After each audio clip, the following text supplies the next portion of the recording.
build an environment of pursuing curiosity. You know who you are, who you really are. Like, you are listening to Everyday Educators on 1921 Radio. Everyday Educators, and we educate every day.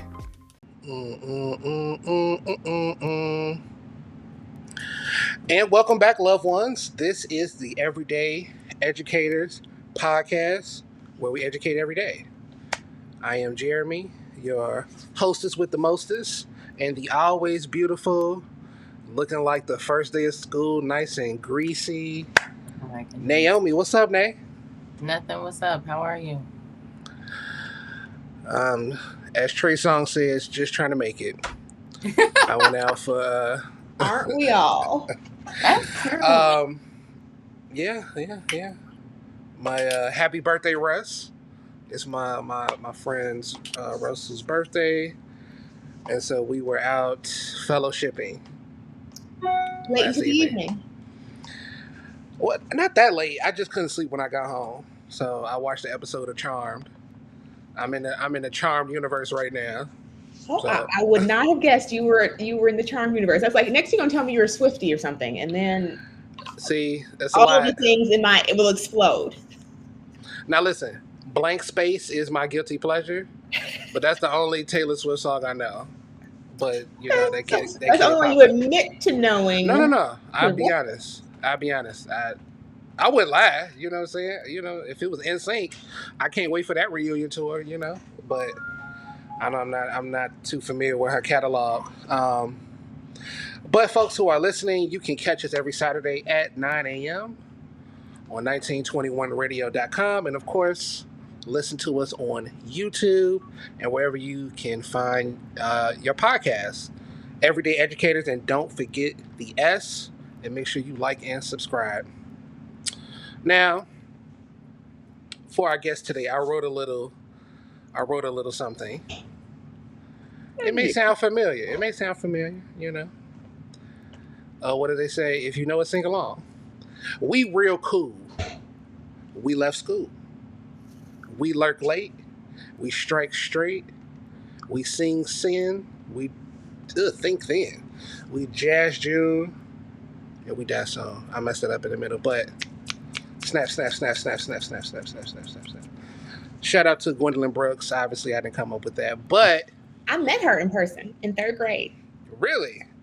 She was a poet laureate of Illinois, and in 3rd grade we did a poetry unit, and she came to our classroom and read some of her poems and listened to some of our terrible poems. But yes, 3rd grade. Oh, do you remember your terrible poem? Oh, of course not. But big steps to the 80s, you know, when you still meet your, heroes and your heroes and sheroes.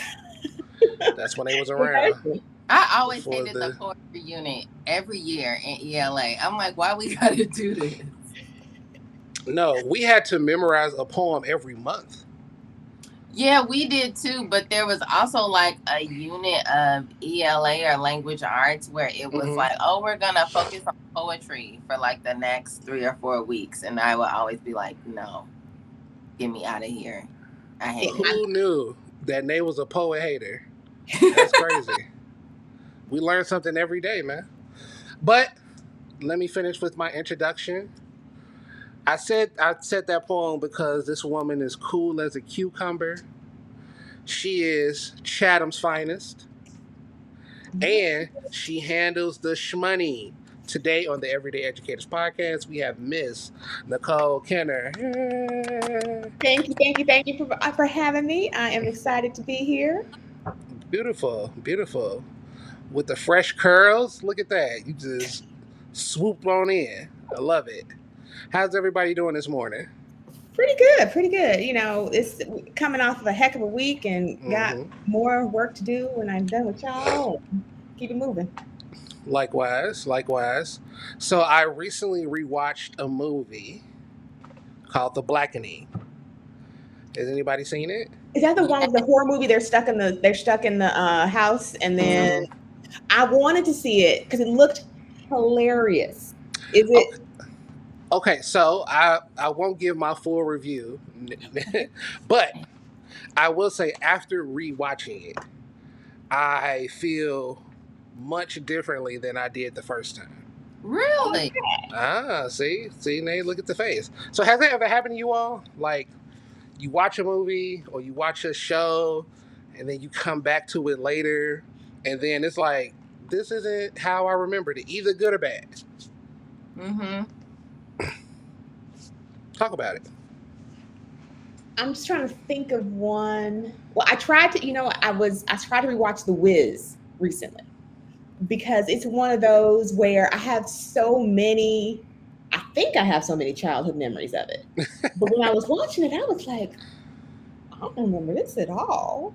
I don't remember that happening. I don't remember that happening. I don't remember that happening.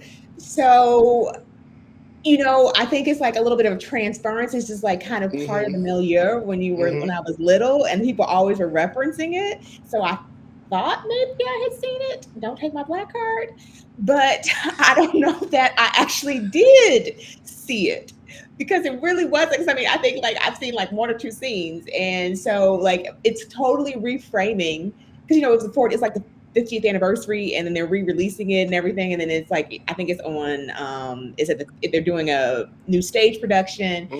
So I think it's like granted, like The Blackening only came out a few months ago, and this is also like difference of like 30 years between like 40 years when I thought I saw it now and then. But I think it's like just like the popular imagination of something tends to take over your actual memory of the thing. The popular imagination. Ooh, see, that was real poetic. Nay. I'm not against poetry. I'm just saying for myself, I am not interested in writing it. No. I'm just, giving you a hard time. All right. You got me. I didn't like The Blackening, but after watching it, I had a little more a stronger take. But I wasn't a fan. But after watching it, it was better. And I said that because I never liked The Wiz. I tried to watch that a couple times, and I'm like, this ain't it for me. You can't take my black card, but well, I mean, you were of that generation, so I mean, I understand the distance. You know what? We're not standing for any ageism over here, okay? Well, my life is built on ageism. Being a child of the 90s is part of my identity, and so it is the last in which I'm going to see all things through. Okay, all right.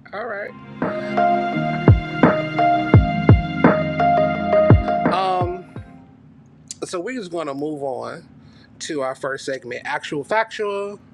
Actual Factual. Yes, and then we'll come a little more explaining what that is for those of you who are new to the show.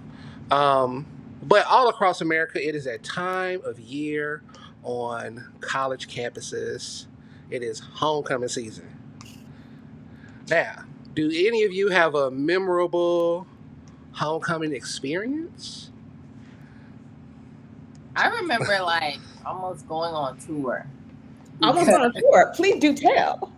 Well, I went to Chicago State. So back then, I think since they changed it, but back then, since Chicago State didn't have a football team, they wouldn't do our homecoming until February off of our basketball team. So it was like not the same. So I had friends that went to other schools. And the first year, I lived at home when I was in school. So the first year, my mom was like, absolutely not, you can't go anywhere. But then sophomore year came around, and I was like, I'm out of here. I'm going. So I went to see my other friends at their schools for homecoming. And that was a lot of fun. So I enjoyed the tour. Yeah. I felt like I got a good balance of both worlds. Like when at home, I was like a commuter student, and I worked and went to school and lived at home and lived like a really regular life. And then like I got to go visit my friends at different schools and really got to see like what their campus was like and the parties and all that stuff. So I had a good time. Okay. And what about your Black History homecoming you had? At Chicago State? No. I was asking Nicole. She said it was in February. Oh. I'm trying to shoot you some bail. We really didn't do much for it, but I had a similar experience. I went to grad school at University of Michigan. I went to like a school with no football team. for undergrad. Then I went to grad school at the University of Michigan. Oh, And wow. I was like, Yeah. What is happening? what is this? What is all that is happening right now? What is, the mayhem that is Michigan football? I was not a fan. Well, I mean, mostly I wasn't a fan of being in that old, broke down stadium with all the people and no way out and like two ways out. But so I think that colored the experience for me. But for the most part, it's just I realized that I chose the right kind of experience for me. I didn't love the college town. I didn't love that experience. Maybe if I had done it for undergrad, when you're a teenager versus, when I thought I was a full grown woman, that I would have appreciated it differently than I did at that phase of my life. But I did the same thing. I went to visit my sister in New Hampshire for homecoming. I went to visit my friend in St. Louis for homecoming. I was in Atlanta, so I did kind of do a little bit of the UAC homecoming over there, with the court and all of that. So I mean, it was just different. It was just different. Yeah. I don't know. I felt comfortable as if I had chosen right after I had the full experience. Yeah, I didn't feel like I missed anything. Right. So it was cool. Okay. Well, I had the full HBCU experience. I didn't even make it to the football game. I put it like that. We was just so wonderful. But also, I was a part of the homecoming court. So as a freshman, I was elected as Mr. Marine Science. For those of you who don't know, I went to school for marine biology. And so I had a tux, and when they did the little ball, I rented a tux, and maybe I'll find a picture and I'll throw it on the screen right now. Where are the pictures? There's a picture of me and my roommate, and I had on my tux, for the homecoming ball. So it was great. It was great. It was really, really nice. And everybody needs an HBCU experience. It was really good. Did either of you work on campus or work study? I worked next door to Mike. Oh, okay. So yeah, you worked at the DMV. I had 2 work study jobs that I did not take seriously. Oh, I mean, it's work study. Huh? It's work study. Right, and I was like the recycling coordinator for my dorm. I didn't recycle very much. And then in very going with my personality, because my nickname in high school was Woman in the 90s because I was a strong Black feminist. I worked for the Women's Center at school, but that was getting in the way of all the other things I was trying to do, so I didn't last very long there either. And that was the extent of my working in college. Yeah, I had a bunch of jobs. I did some, I don't know what it was called, but we did some researching work out in Hampton, and then when I transferred to Eastern, I had some job again that I didn't take seriously, and then I stopped going to, and they kept paying me. So I was like, oh, okay. Cool. I mean, that's a college dream. I think that we all pray to the college gods that something like that amazing will be bestowed upon us. I stopped going, and then I was like, oh, there's still direct deposit? I'm like, hey, I took it. I took my blessing. Right. And so this topic about campus work brings us to our actual factual, which is a segment where we cover some topics, headlines that are in the broader world of education, right?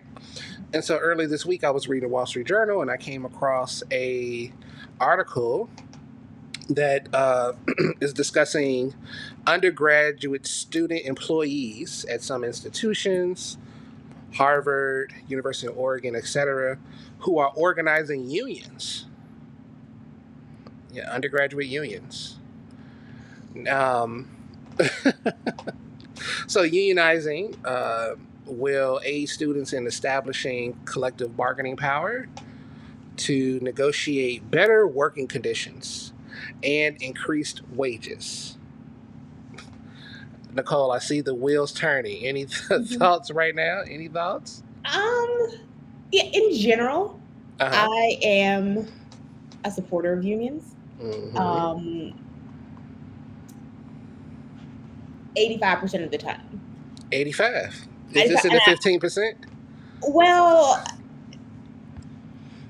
that's a longer story, but I'm just trying. I mean, I've been out of college for quite a while. I will Mm-hmm. admit this. 20 plus years. So I can imagine that many things have changed. But when I think back on the jobs that were available for undergrads for work study, I'm trying to think of like how they were onerous enough to kind of warrant unionization. I mean, are they really? I mean, maybe they are really taking advantage of undergrads. I mean, it's late stage capitalism we're talking about. They take advantage of everything and everybody when they can. Mm-hmm. But I mean, I guess I would want to know what specifically are they organizing for, because also, I'm gonna put on my auntie hat.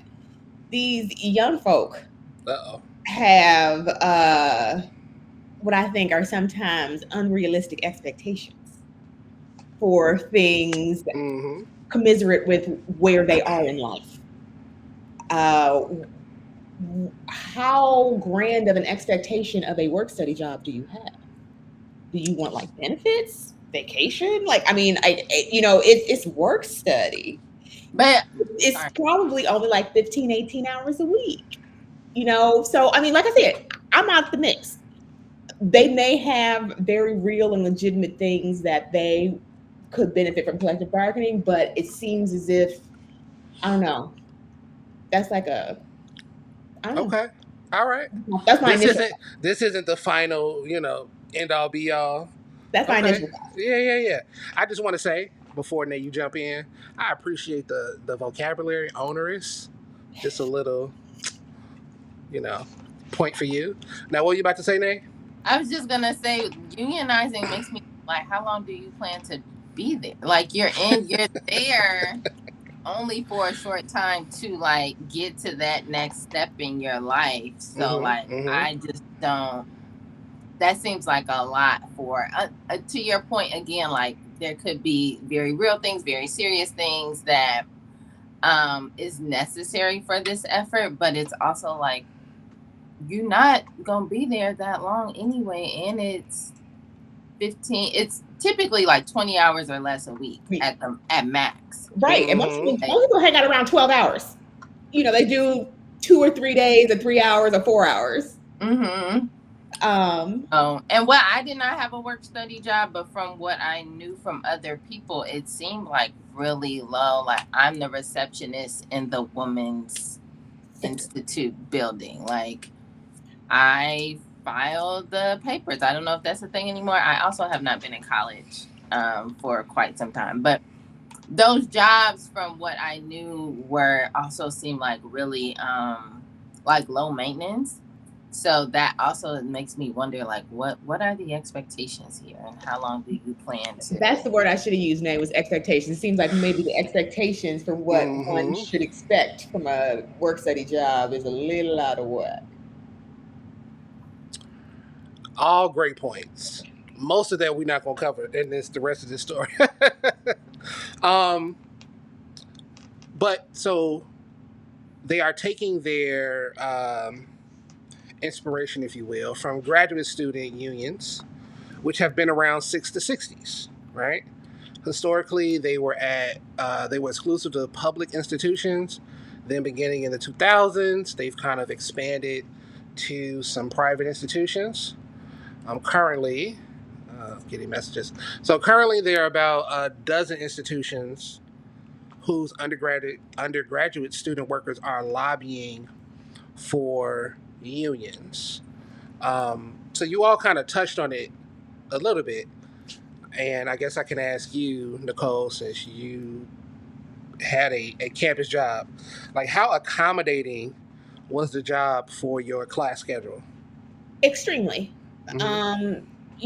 I mean, I went to a fancy school, and so they knew what our main priority was, and they knew what everybody's main priority was for to be around class. So it was like 1,000% accommodating of that. I mean, there were jobs on campus that had less flexibility and Mhm. more set schedules and probably more hours, and I deliberately didn't choose any of those. But yeah, it was super accommodating. I think Yeah. that was just an interesting point because that was my first thought was when you said unions and you said undergrad, and I was like, wait a minute, undergrads are grad students who are actually kind of is more of a intensive time commitment. Totally understand why they are, and I will put hands down, they are some of the most used and abused folks on college campuses, right next to adjuncts.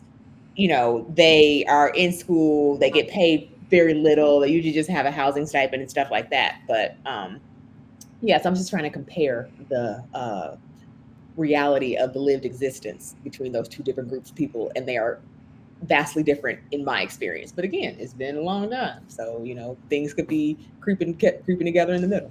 Who knows? Who knows? Now, unsurprisingly, many university admin are against this endeavor, and they're stating that the relationship between the institution and the students are focused on the student's education. And union, I listen. I'm just reading my notes, okay? And unionizing will shift the nature of that relationship and could negatively impact both parties. And so, they're standing on that perspective. That This is, sounds like watch, rinse, repeat of NIL. How they are student yep. athletes first, and how that bringing anything else into the relationship. Whenever somebody wants to shut down a discussion, they always want to fall back to the integrity of the initial Mm-hmm. relationship or something Mm-hmm. like that. That's always a red herring. That's always just to try to silence somebody. I mean, it's what attack it on the merits, but don't like reduce it back to that. Everybody, whether it's sports, whether it's in this situation, everybody's looking at bottom lines. The students are looking at their bottom lines. The university's looking at their bottom line. The athletes are looking at their bottom line. The ADs in these sports departments are looking at their bottom line. And anything that threatens the individual's bottom line is also going to be like antenna to what they want to engage in. So Mm-hmm. that is complete corporate speak BS to me. Ooh. Just tell that that's really trying to dress up.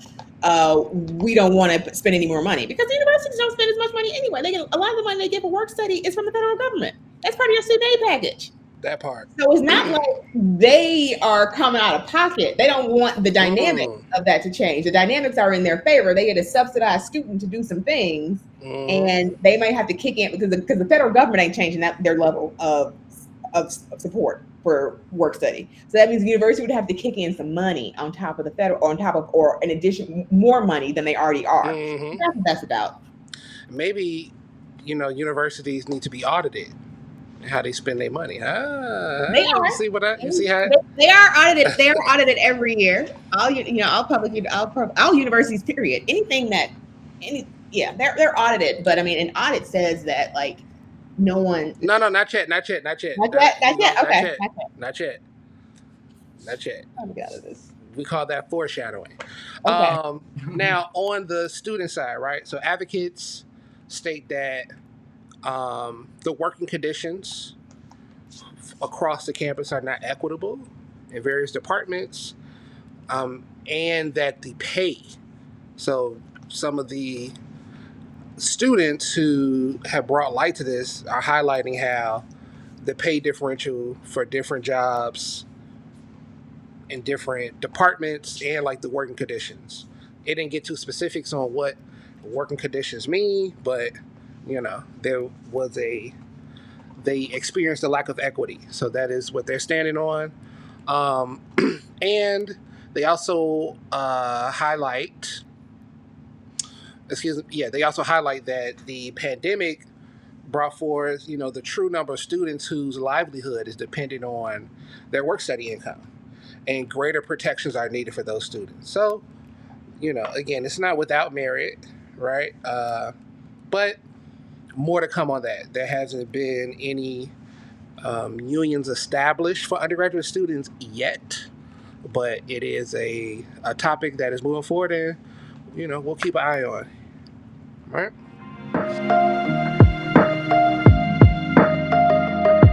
Okay.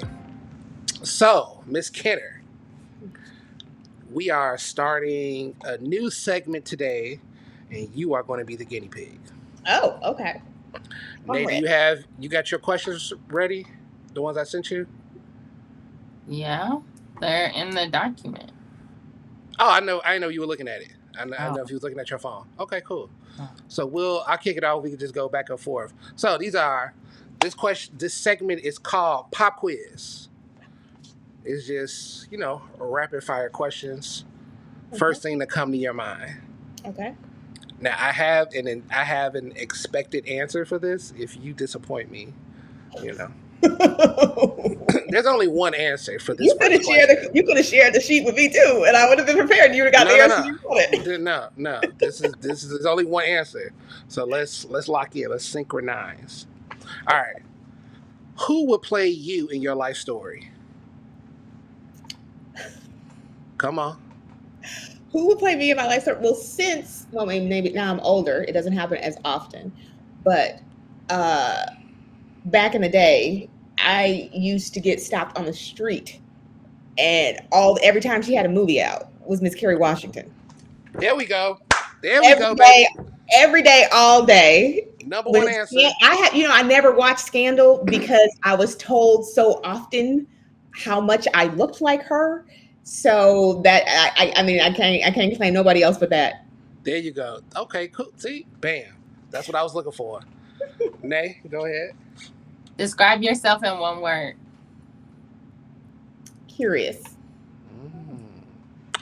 What was your favorite subject in school? Biology. Oh, okay. What is your favorite type of music? See, this is a loaded question, especially coming from Mr. Rembrandt. Because even though you asked this, he set you up. You asked it. I really don't listen to music. So. Yo, no, stop. Flag on the play. Yo, Nate. I didn't even know this feature had on the phone. On your AirPods, you can listen to like white noise. I don't know how. I'm like, what are you listening to? And it was just like, I was like, you are a demon. What is that? Oh man, not that I don't enjoy music. It's just that, and not that I'm like, oh God, turn it off when I hear it. It's just that like, I feel like I don't have time to fit anything else into all of the things that I already do and listen to. And I would much rather listen to like a podcast or news than to music. So I guess if you back to your question, the short answer is like old school R&B. And like when I say old school, I mean like from the 70s. Okay. Donna Summers. I see you. That's more Can disco. I ask a question? Like, go for it. Have you always been like this, or is this like a recent development in your adult life? It is. Well, I honestly, my parents didn't really listen to music. Oh. So I didn't really grow up with. I listened to music. I was a teenager and we kind of did it a little bit, but like I didn't really have like a culture of music around me, and so it just never really took root. And yeah. Okay. All right. So this should be an interesting question. What's the best concert you've been to? The best concert I've been to, it probably comes down to two. I went to a Sade concert once. The one she did her last one was about 10 years ago, which was quite choice. And then the original Lauryn Hill Miseducation tour was when I was in college. Before she was on time. She didn't go off into crazy tangents. So that was a really good concert too. What a time to be alive. Mm-hmm. One subject you would like to learn more about.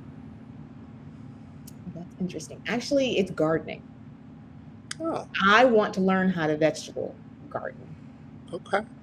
Is what I have. Yeah, Nice. I thought about that this morning when I was undoing my hair. Okay. What has been your favorite age so far? Right now, hands down, by far. Okay. That's what Jill Scott said. I'm not gonna say your age range, but Jill You can Scott say put it. it out there, I'm between 40 and 45. and she said it. And so, yeah, I'm looking forward. But, and I would say that is particularly for women. I would say that it is darn near universal among the women I know of my age too. Everybody says like right now, this is it. Okay. Anyway.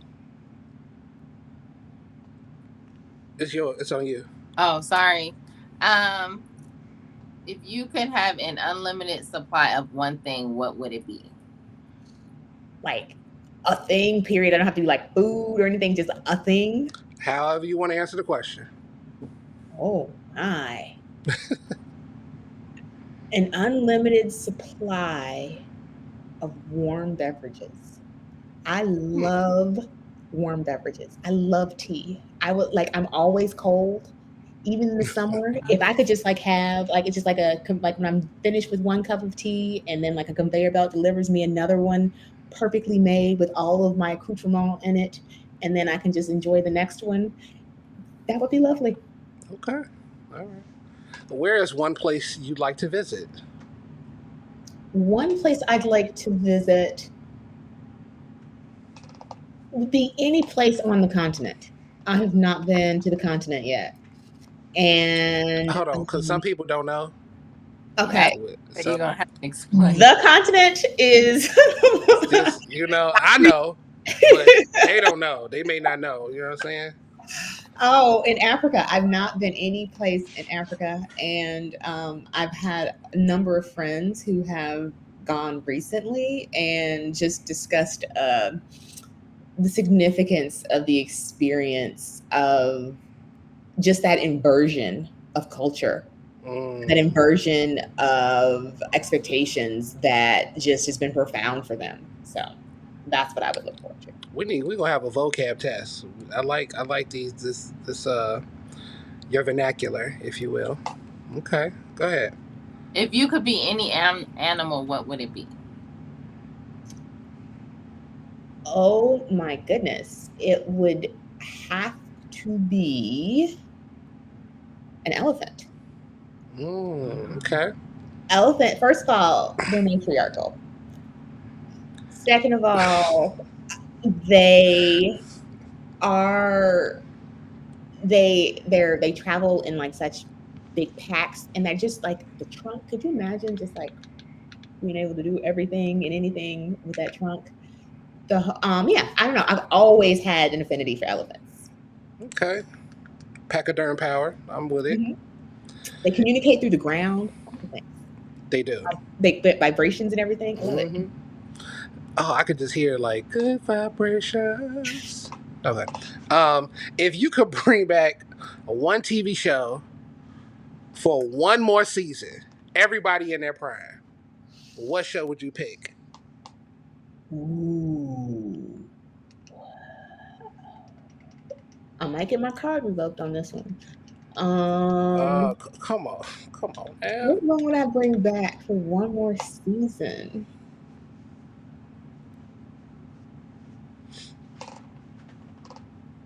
Oh gosh, gotta be. Honestly, I think it might be Star Trek: The Next Generation. One of my favorite shows. One of my favorite shows. Best interview so far. Can't even. We can stop right now. All right, y'all. This has been Everyday Educators. No, okay. Ooh, that's a great pick. Nay, bring us home. If you were to write a book, what would it be about? It would be about coming into yourself. Like the transformation of my life over the last 5 years has been profound. I am a completely different person. I won't say completely different. I am more truly myself today than I have ever been, or honestly could ever dream of being.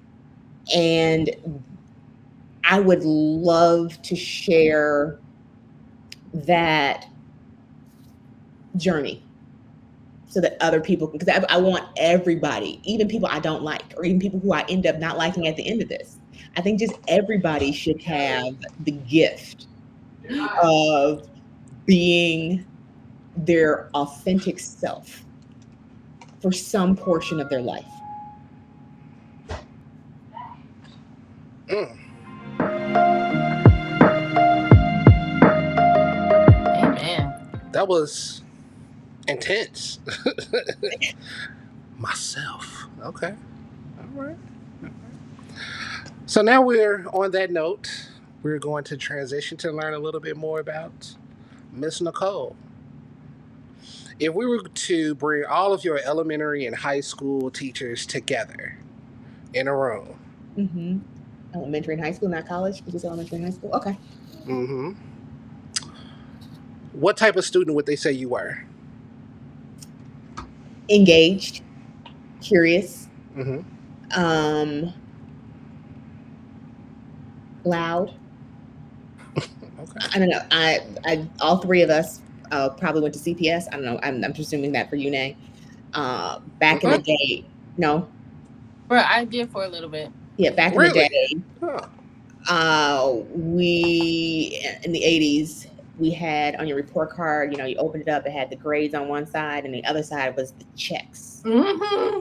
And the checks were things that you had to improve on. They listed things. The number one check at the top of the checklist, and I can tell you why I remember it, was exercises self-control.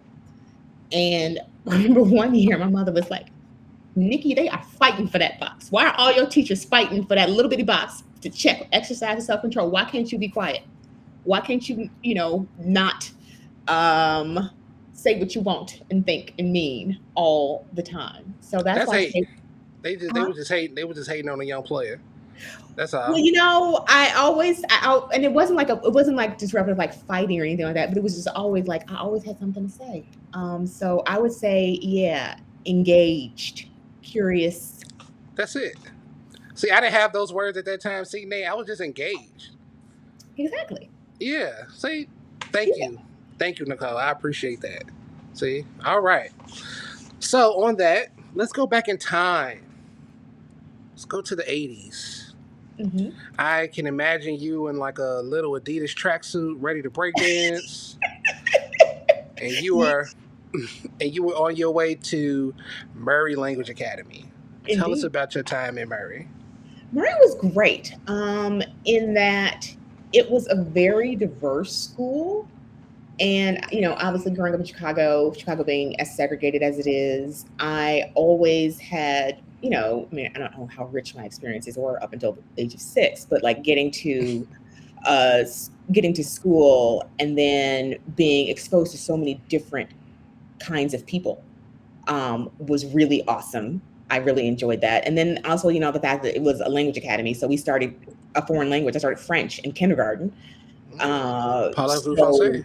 yeah, I mean, I took French for 12 years and I can read it a lot better than I can speak it at this point. Same.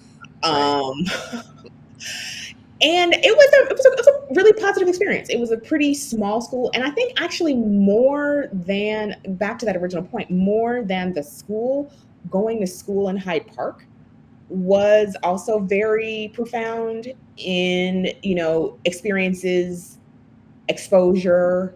So, from the kids I was in school with, whether they be black, white, Latino or Asian, that those experiences broadened out from there. And then because I think the school was where it was why I had that many experiences. So that was, you just said elementary. You want to talk about high school? Oh, You we said gonna get there. We just gonna get elementary. there. We gonna get there.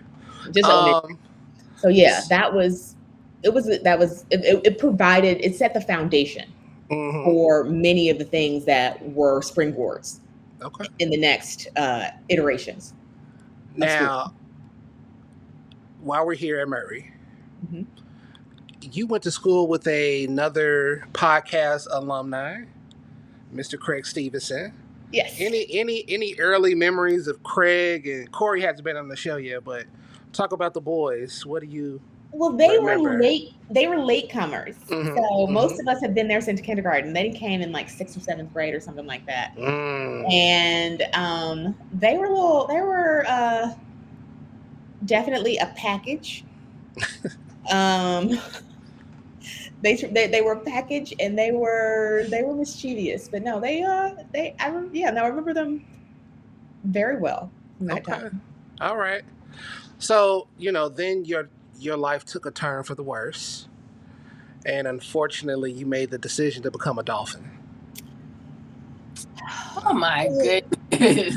The dolphin So, slander how that is we must endure is just beyond. listen, I mean, I am going to toe the line here. So, how did you get to Whitney Young? And were there any other schools that you considered, or did everyone else reject you and you had to go there? Like, tell us. so I mean, my sister preceded me. I have a sister who's 2 years older, and she actually did the academic center there. So she was there for Okay. 7th and 8th grade, and then high school. And quite honestly, I had a lot of learning difficulties as a kid. And so it was either Whitney Young or private school for me. Wow. And one of my parents decided they were not going to pay for private school. So it was Whitney Young or Whitney Young. And Now, was your stepmother there at the time already? yeah, she was. She was an assistant Okay. principal. So how was that? I mean, it was fine. It was of nominal effect for me until she suspended me my senior year. Talk about it. What'd you do? So this was the roaring 90s, and I was one of the few folks who had a cell phone. And and this is back in the day when cell phone and pager in CPS equal drug dealer. Yes, So, all I can hear is my mom saying that means only drug dealers have cell phones. Listen. Right. Yeah. So this is we that are getting our that's Jada right. Pinkett. This is our Jada Pinkett moment when Nicole reveals to us she was serving those pounds at Whitney Young. Talk about it. I just had a very overprotective mother, and she was trying to coordinate my sister and I driving and all the picking up and activities and things. And you were not even allowed to bring them into the school. Like just to have them in school in the 90s was, you could get suspended. So she knew I had it. My stepmother knew I had it. But so by this time she was the principal. So this is my senior year. She was the principal by then. And it rang when I was in gym class, and me and Mr. F, I won't say his full name, me and Mr. F, he hated me and I hated him. And when that cell phone rang in gym class, he got a smile across his face because he knew he had me. And he walked over and he picked up my purse and he was like, "Whose is this?" Anyway, so I got sent to the principal's office and I got suspended for 2 days. But I was already accepted to college, and so it was just kind of like a 2-day vacation. So one day we're gonna talk about all the teachers that hated on us back in the day. Not today, but we're gonna have that was actually, he's the only one. He's the only person But yeah, everybody has one. Everybody has one. He couldn't stand me and I couldn't stand him. But you were also a Emory Eagle. I didn't know that's what their mascot was. Yeah, so no, people who go there probably don't know that that's their mascot either. I think his name is Dooley. I was like, oh, this is no, Dooley. Okay, so that's the thing. Dooley and the Eagle are two very separate things. The Eagle is our mascot. Dooley is the spirit of Emory. And is he the white man that died? Like, is he the ghost? He is he's a skeleton, and this is like a secret. He is a ghost. It's a secret society at Emory. So if you were like, one of the prominent seniors, you get inducted into the secret society, and members of that secret society get to dress up as Dooley in the skeleton outfit at various functions, like various important functions, like graduation and homecoming, and like Skeletons at graduation. he is the spirit of Emory.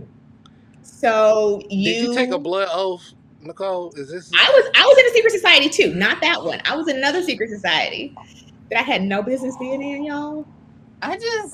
All I can think about, you know how on TV when you see them like come up behind the person and put the hood over their head and then they like in the basement with a cloak. That's what I think about when I think of I don't know about the Dooley secret society. My secret society wasn't that wild, but we did have our own little rituals and things and that we did, and we're still supposed to go to campus every year for homecoming. I haven't been in a number of years, but yeah.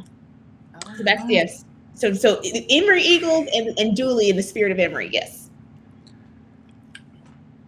I'm taken aback, but so other than joining a secret society, like how else was your time at Emory? I guess It was more enlightening. I played rugby for 3 years, and I traveled like all over the South in doing rugby tournaments and playing, and so that was very cool. I mean, Emory was great. Emory is a country club. Emory is, I mean, really, it is. Like they plant millions of tulips all spring and dig them up and plant them over again. And I mean, it's a very wealthy, well-resourced school that, provided, I think that's what it provided exactly what I needed. It provided a very soft, structured, well-protected experience. But I mean, honestly, if I look back overall, I'm really thinking a lot about the cost of a college education and what's worth it and what's not.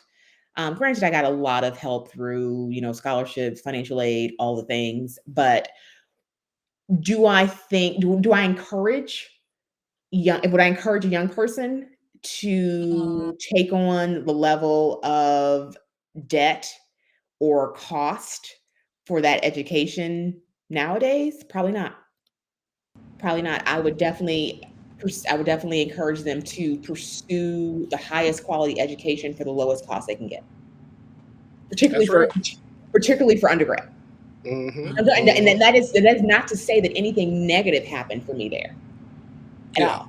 Although I will plug Emory for a second, where there's a lot of the higher income schools are now either completely covering the cost of undergraduate education or capping loans at a really low rate of like $10,000, $20,000 or $30,000. Emory was the first university to start that more than 15 years ago. So I think they've pledged that no one graduates from Emory with more than $30,000 of debt now or something like that, and they completely cover. I mean, and I think private school tuition now is somewhere north of $70,000, $75,000. So, others have taken it and gone even further with it. I know some of the more elite East Coast schools, they do no loans, but so you can, you manage it, but like, it was a great experience. It was a great education. I just like probably most of the college students I knew, I didn't take it full advantage of it. If I could do it again, I would do it a lot differently. But as we all would. Yep.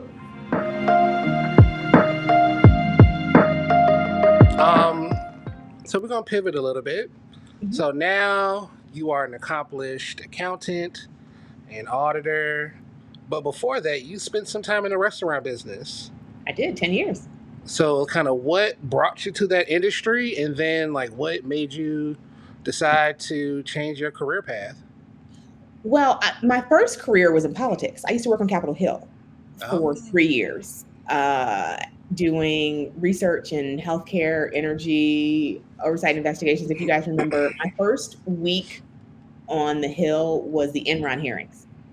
So I was like, bloop, dropped in the middle of that. I worked for a committee that had like really broad jurisdiction. So I had like a side row seat to some of like the greatest political things of the early 2000s. So I don't know if you guys remember the Firestone controversy when tires were.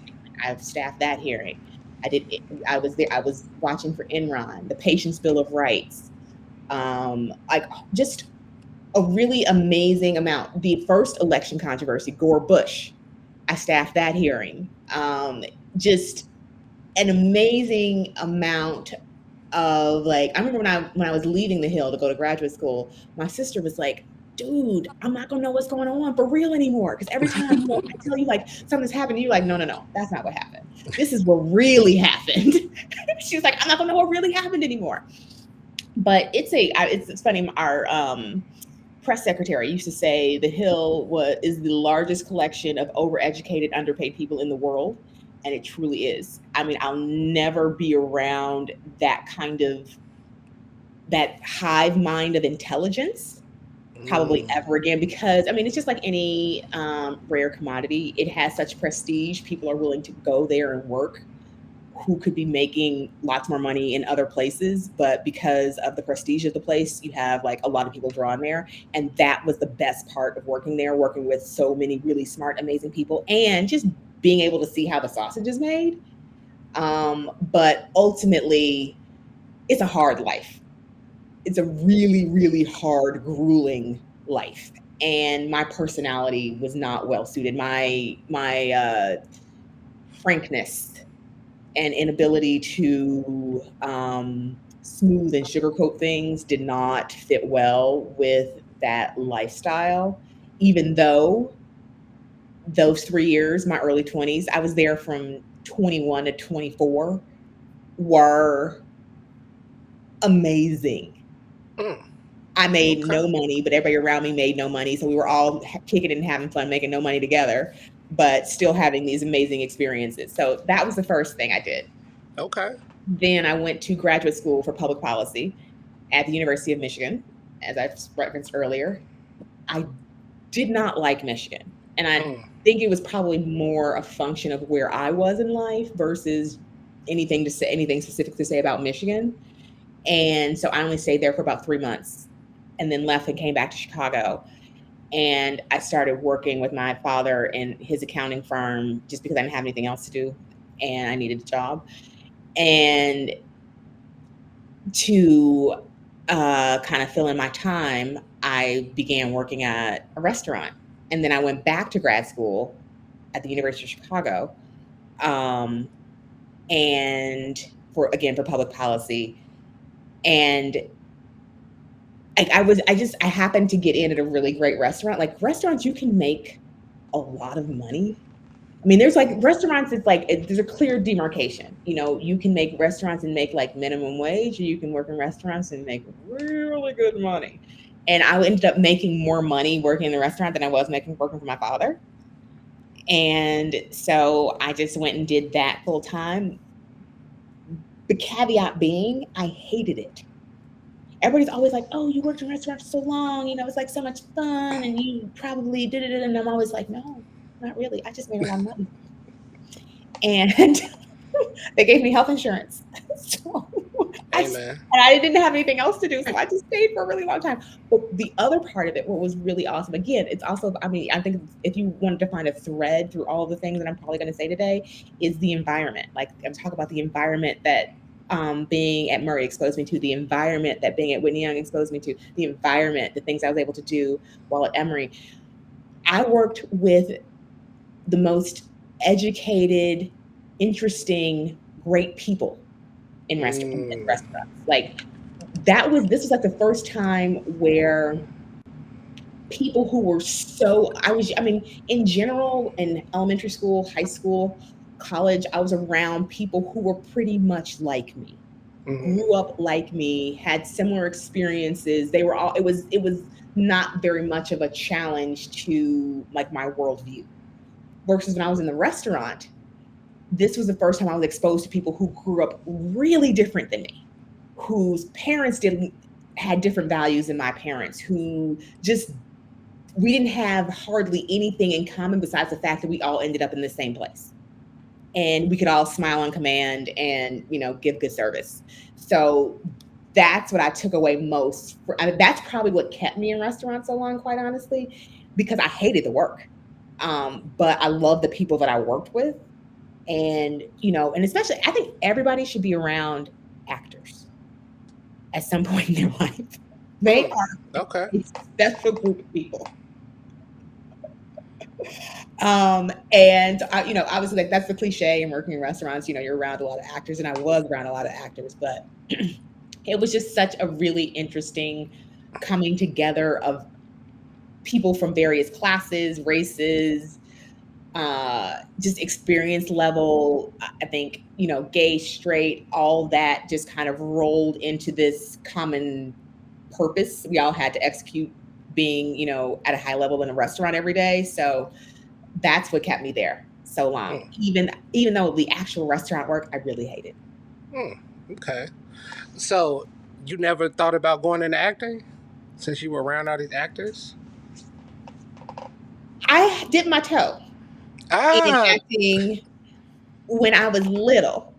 The Goodman Theater here in Chicago. Some kind of way, I don't know, my mother was like, you should try out for this play. And I don't know, I dazzled them. And so I got like 5 callbacks. I was like, for real, going to be in a Goodman production. And then they made the mistake. They asked me, back to your question, Nay, they asked me to sing my favorite song. I think I sang some Prince song, and you could see like I'm like with the director, the producer, like I am like, it's me and another girl for this part.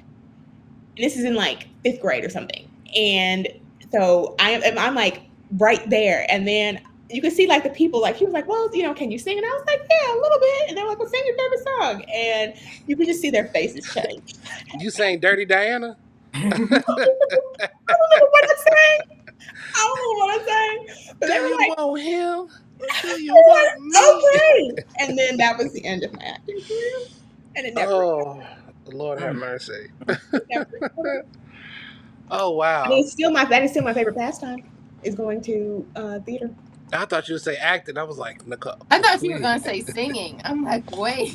No. Oof. Okay. We need a Sip and Savor talent show. That's what we need. All right. So now I'd like to spend a little time for you to share with the people, like, what exactly does an accountant and an auditor do? Well, I mean, when most people think of accountant, they think of taxes, and I do taxes. I do individual and corporate and state tax returns. We do kind of like the record keeping, to get all your financial statements prepared for. Most people do it you should do it on a monthly basis. If you don't do it on a monthly basis, you should do it quarterly. But most of our clients do it yearly. So preparing financial statements. And then on the auditor side, that's been the most challenging work. Accounting is going through a really big kind of earthquake right now, where there is a serious dearth of accountants right now. There's a super duper shortage. So lots of people are leaving the profession. People who have been doing it for a long time are older and retiring. Not enough people coming into the profession. And auditing is a specialized service. So mostly we deal with not-for-profit organizations, but also for-profit and, publicly traded, whatever. Most people need to have a yearly audit. And kind of, the foreshadowing Jeremy mentioned earlier, an audit is just pretty much to say that, like, yeah, when I give you these financial statements, these are mostly accurate. Like, no financial statements are going to be like to the penny, but like, yeah, these are reasonable. These, you can say, represent the financial position of the company. And so as an auditor, we go in and we kind of pretty much verify that we don't prepare the financial statement. We go in and we say, okay, what the company has presented as their financial position is reasonable and accurate.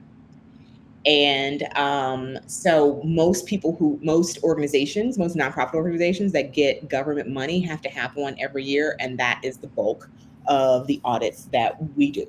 Mm. So it's not really so much about finding. I mean, you can find fraud and theft and things like that kind of during the course of an audit, but that's not really what an audit is for. An audit is for saying what you've represented yourself to be is what it is. You haven't Okay. made it up. Because you think about all the big financial scandals, Enron with, or FTX imploding, Sam Bankman-Fried, and all of those were accounting scandals. All of them were them cooking the books. All of them were them misrepresenting what the actual financial position of the company was, ended up being vastly different and manipulated. So what I'm hearing is they weren't actual factual. They weren't actual factual, but usually, outright fraud is usually less a concern than incompetence, honestly. That most of the time people just do it wrong versus really trying to be fraudulent. So that's what, we kind of, and after all the machinations going from politics into restaurants and kind of landing on accounting, that is what I decided. Like, I like to know that things are right. And I feel like 85% of the time there is a right way to do most things. I know that's just my personality. And so that's kind of like a melding of those two things. I like the rules. I like being able to apply the rules across a broad situation and knowing that, like, this is the right answer. That's what I like about accounting, that there are right answers. You can be creative about some things, but for the most part, there's a right answer. And I like right answers. So that's why I'm an accountant. So I'm glad you went there. So on a similar topic, and this isn't, a financial literacy platform, but I was reading recently how little people are saving now.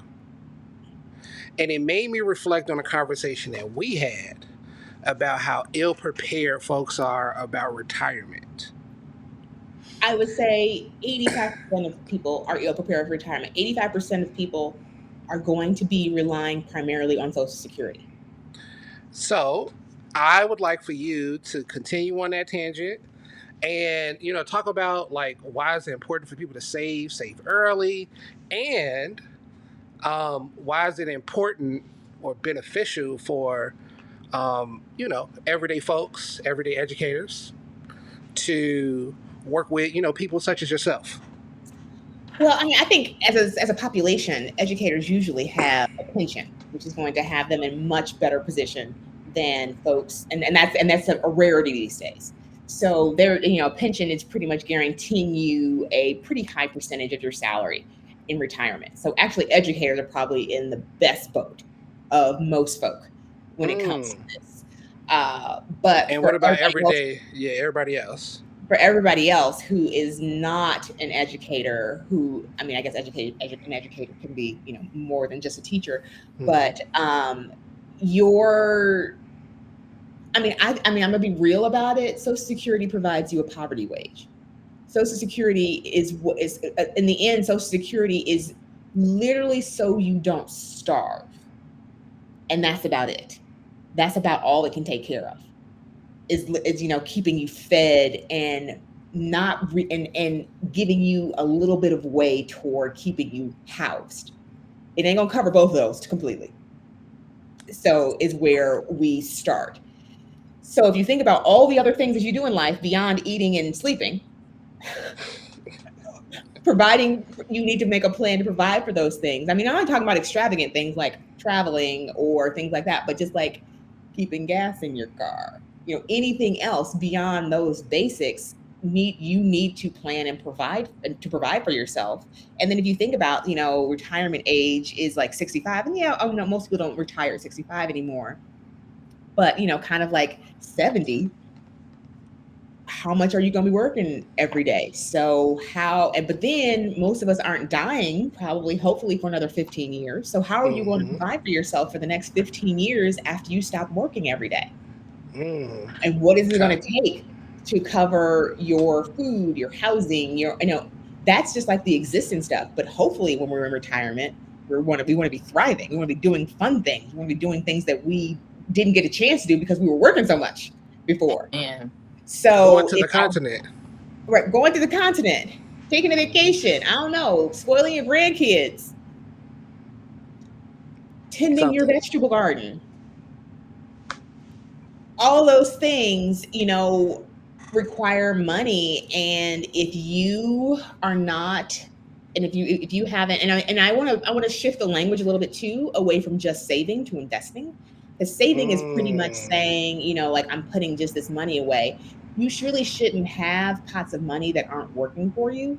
I mean, that doesn't, and investing doesn't have to be investing in the stock market. It can be just something that is giving you a return beyond, a savings account, whether it's investing in real estate, whether it's investing in the stock market, whether it's investing in another business, just some kind of thing that's going to give you a much greater return on whatever it is you are working with. Because while, inflation will eventually calm down and we won't be growing at, 8% like we've done for the last 2 or 3 years, things are only going to get more expensive.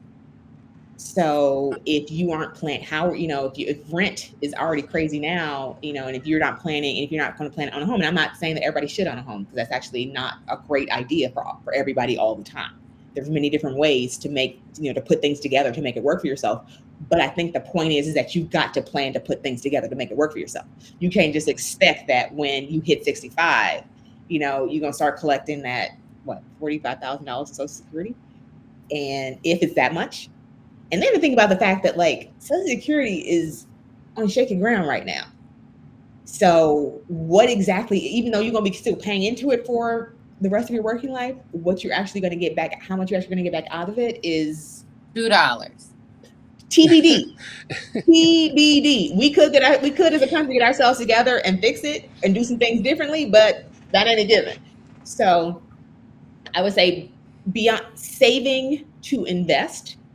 Saving to invest is the platform that I think everybody should be, figuring out what the investing looks like for you, high risk, low risk, how you make it work.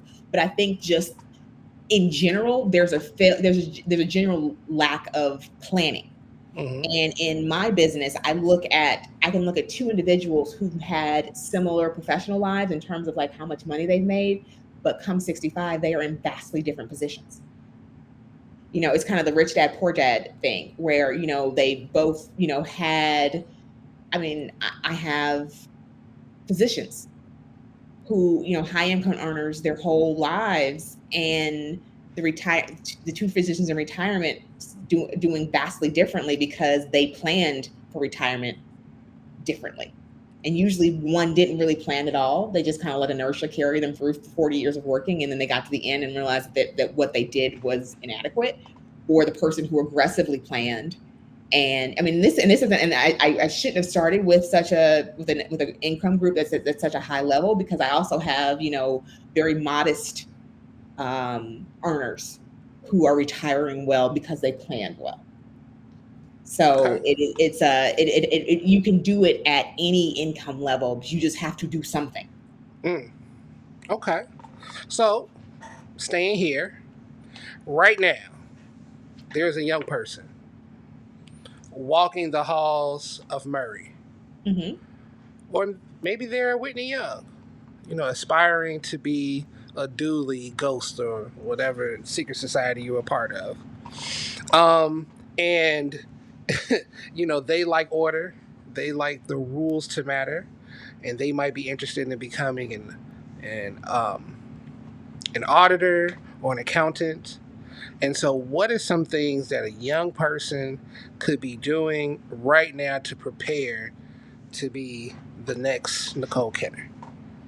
Hopefully they would start it a lot earlier than I did. And that would be the first thing. Don't switch careers in your 40s. I mean, if you want to do it, but it's hard. But I would say, again, it goes back to planning. Like the becoming a CPA, of which I am on the very last stage, is a long, grueling process. Know what you're getting into. I think that happens with, like, I've seen with, I'm going to broaden your question a little bit more and make it a little bit more general, where I've seen it across my friend group and like people who are, younger than me, is that people decide they want to do something, but don't really know what they're signing up for. like someone said, someone come to me and said they wanted to be a CPA, I'd be like, well, do you know that you have to do essentially a master's degree after your undergrad to have enough credits to sit? You don't have to have a master's degree to sit for the CPA, but you have to have enough credits where you've had a master's degree. So if you want to be a CPA, what are you gonna get that master's degree in? You can do it in real estate. You can do it in so many different things. So just really know what you're getting into and what it takes to get there. Not just deciding that you want to do something is like the first step and great. But I don't think people look at like steps. They like steps 1 and 2, and they see and they see 10, and they see the goal at the end 10, but they don't really plan as much for 3 through 9. And 3 through 9 is where it's complicated and where you get tripped up and where you can waste money and waste time. So know and understand where it's always okay. I have changed careers 3 times. I am all for finding your fit. And if something isn't fitting, pivoting and doing something differently, but more planning, more research, more understanding is always going to be the better way to go. All righty. Okay. Thank you for that. Final 2 questions. Okay. This is for our book club section. Oh dear. I've been studying for 2 years. I haven't really read many books. Dang. That's okay. So, in your life's journey, what is the greatest book you ever read, and what is the last book that you read years ago before you started this master's program? Probably, I don't know. I hate to bestow honorifics like that, but probably one of the most consequential books that I've ever read, the one that stuck with me for the longest, was Kindred by Octavia Butler. Okay. And that is generally not my genre. I do not do I'm just saying, you said 2 sci-fi things, so I'm just... Right. It's generally not my genre. I usually don't love fantasy. I don't love sci-fi. I don't love, I am a very logical, super hyper logical person. But what I do tremendously appreciate is anyone who is able to take a seemingly familiar thing, and in this case, slavery, and bring more nuance, ask more thoughtful questions, presented in a creative way. And in that book, she just shined a new and different light on something that everyone pretty much thinks they know. You have everybody thinks they have an understanding of that period and what happened and why it happened and how it happened. And she just broadens it, deepens it, asks different questions, makes you examine it from a different perspective. And it was just so creative. I love that book. Okay. That's the answer for both questions? That's fine if it is. Here, my mic. No, I'm going to say one more. You said that. So that was one of the most consequential books I ever read. Another one.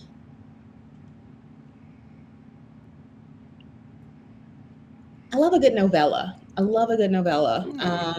Novella is probably my favorite brand of literature. And I'm cycling through. No, I'll stick with Kindred. I'll stick with Kindred for both of those. Yeah. Okay. All righty. Well, Kindred it is. Okay, so that's a wrap, y'all.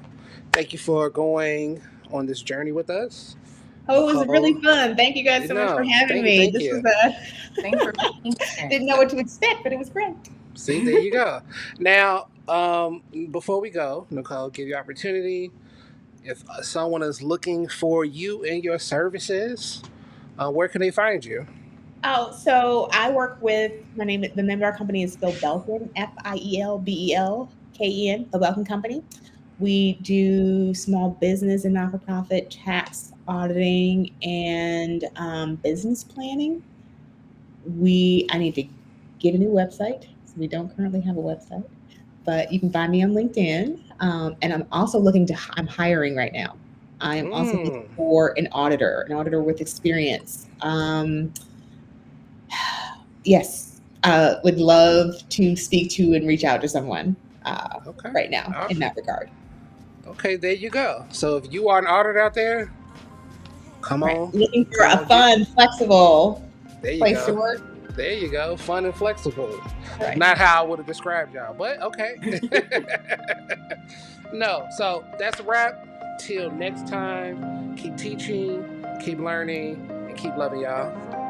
Peace. Right. Take care. Thank you. And that's the show. That was so good.